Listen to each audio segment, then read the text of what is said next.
oral traditions, right? And the oral tradition was that they believed that Moses, once he heard the word from God, orally passed down the oral commandments to the people, which has now led up to what they have now, and they now call those the oral tradition.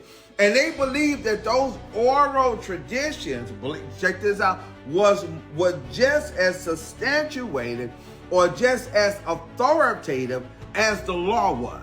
And so they would take those oral traditions and they would follow them more so than they would the written law. And so here he is, the oral traditions that they believe that these apply to events on the Sabbath day. Here was the one of the oral traditions, and all the oral traditions come from this thing called the Talmud, right? One of the oral traditions that you cannot do no work, period, on the Sabbath day. None, period.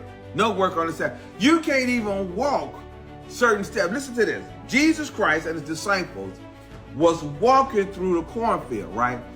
According to the oral traditions, you couldn't walk more than 2,000 paces on that day. So I guess people would count how many paces or steps they would take during that day, but you could take more than 2,000 of them. And if you take more than 2,000, if you take 2,001 steps during that day, you was in violations of the Sabbath, which was the oral tradition, right?